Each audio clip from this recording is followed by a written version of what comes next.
रामकृष्ण हरी. सार्थ श्री ज्ञानेश्वरी अध्याय पहिला, ओवी क्रमांक 46 ते 58.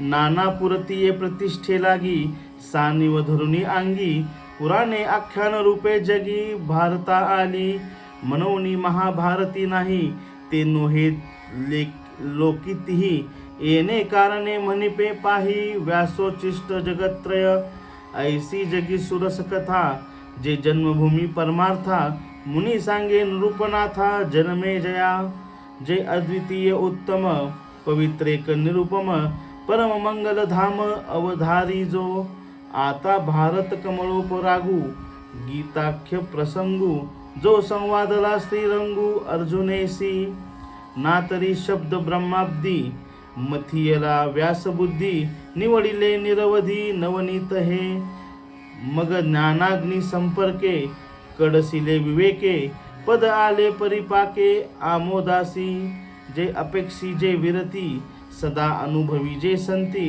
सोहम भावे पारंगती, रमिजे जेथ, जे आकर्णी जे भक्ती, जे आदि वंद्य त्रिजगती, ते भीष्म पर्वी संगती सांगी जेल, जे भगवद्गीता म्हणिजे, जे ब्रह्मेशांनी प्रशंसिजे, जे सनकादिकी सेविजे आदरेसी, जैसे शारदीची ये चंद्रकडे, माझी अमृत कनकोवळे, ते वेचिती मन मवाळे, चक्रोत लगे, तिया परी श्रोता, अनुभवावी हे कथा, अति हळुवारपण चित्ता आणोनिया, हे शब्दे विन संवादिजे, इंद्रिया नेनता भोगिजे, बोला आदी झोंबिजे प्रमयासी.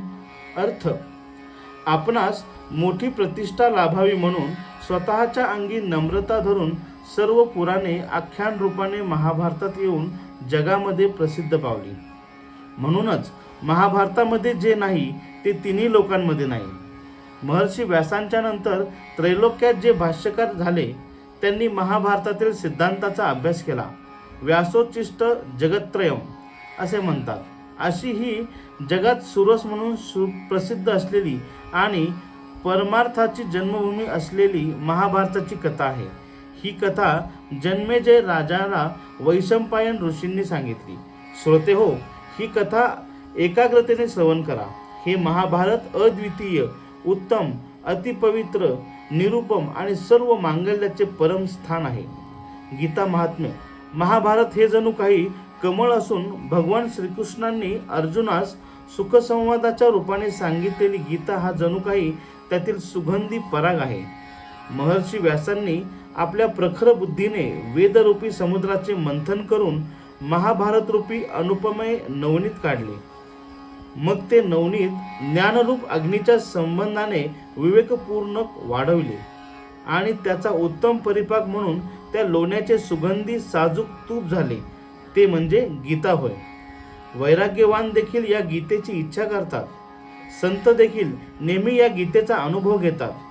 तो परमात्मा मी आहे, अहम ब्रह्मास्मी असा अभेद भावात असणारे ब्रह्मनिष्ठ देखील या गीतेत रममान होतात.